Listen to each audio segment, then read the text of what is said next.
Hello YouTube, this is Let's Talk Horror and welcome back to another video. Okay guys, so today I'm wrapping up my I Know What You Did Last Summer review series with my I Know What You Did Last Summer ranking video. I'm going to rank all 4 I Know What You Did Last Summer movies. Disclaimer, if you can't tell already, obviously I didn't review the Amazon series and it will not be included in this list. I just wanted to stick to the films with this video and with this review series, and that's what I decided to do.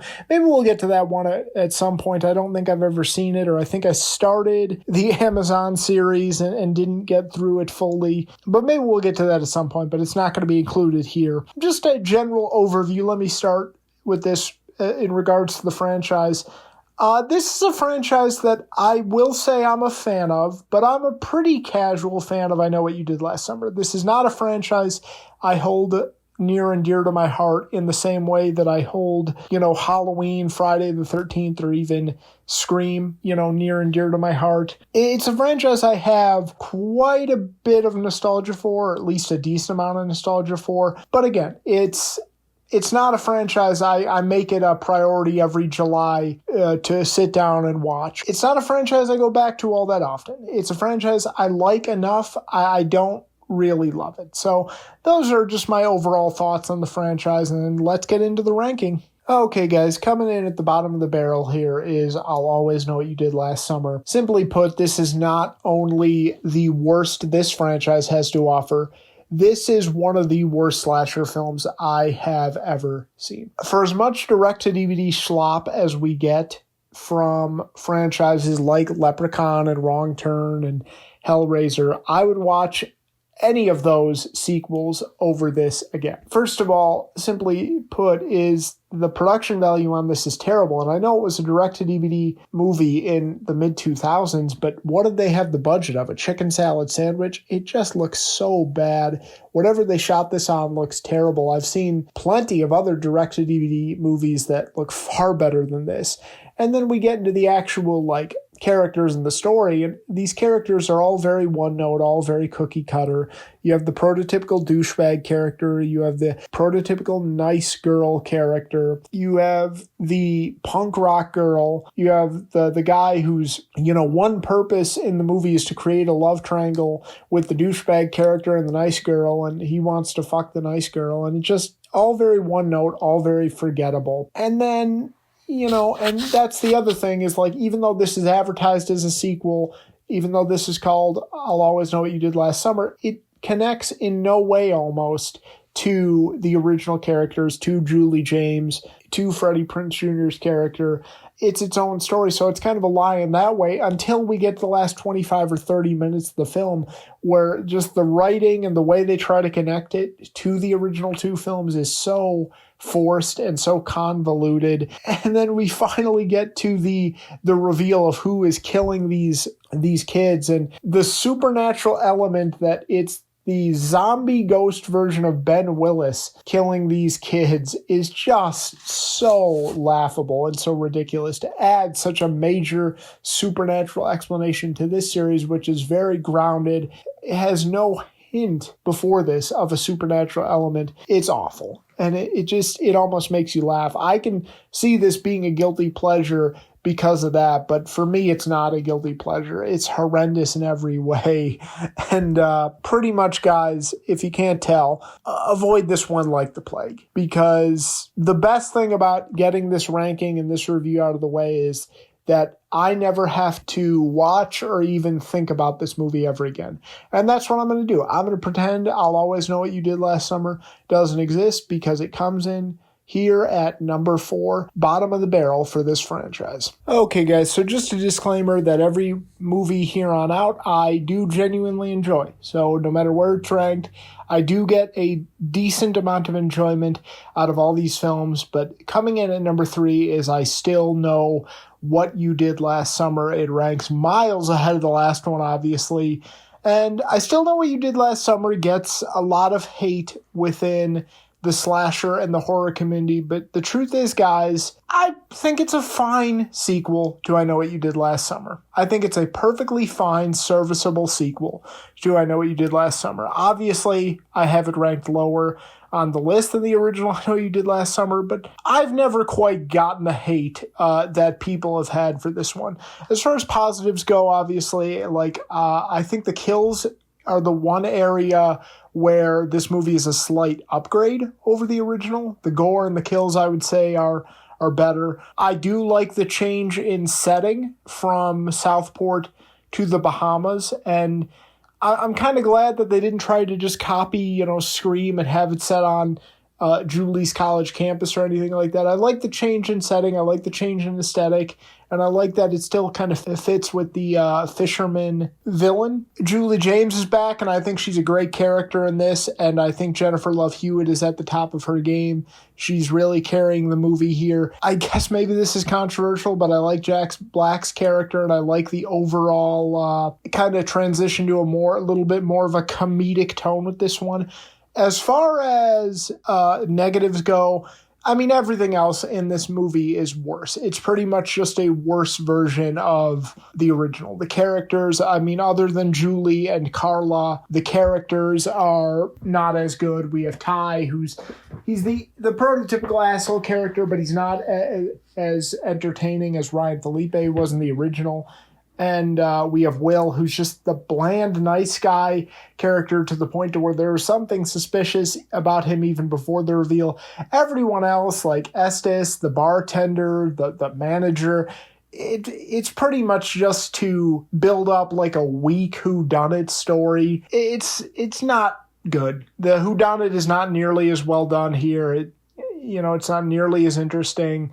And then the reveal of Will as the killer is just ridiculous and laughable. And then just cheesy moment where they pretty much just repeat the "what are you waiting for" scene from the original. I get "my grave stays empty" scene. It's ridiculous. It's unrealistic. But yeah, okay. So overall, guys, I'm complaining a lot, but I do feel like there's enough here, at least for me, for whenever I'm in an I Know What You Did Last Summer mood, which isn't all that often, it's every few years at most.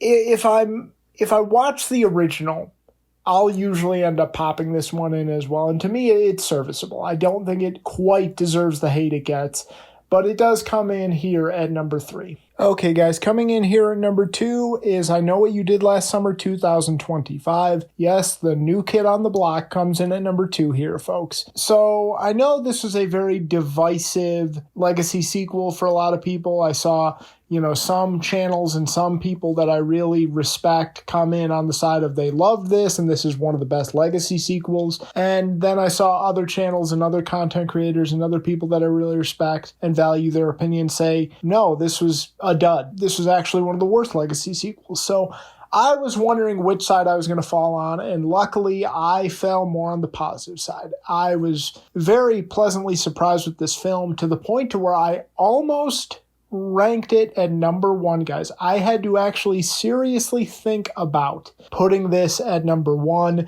I love what this movie did with the fisherman, how dark and how brutal and how vicious he is, and I think the gore and the kills are easily the best we have gotten, and quite a few of them happen on screen.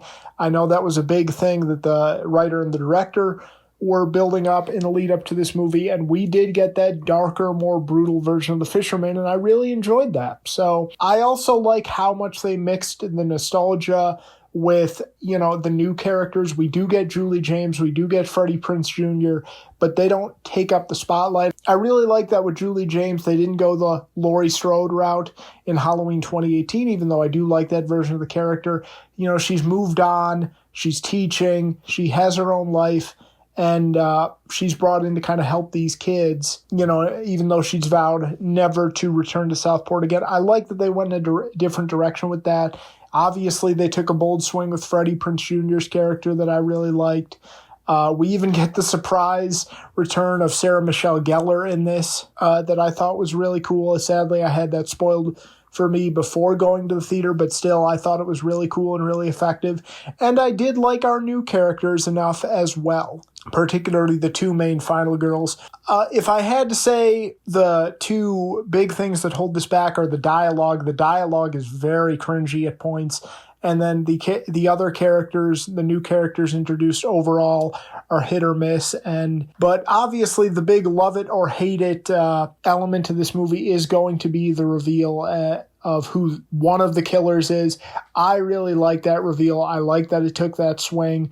And we will see if this gets a sequel, guys. From what I have seen, it's doing a little bit better at the box office than initially thought.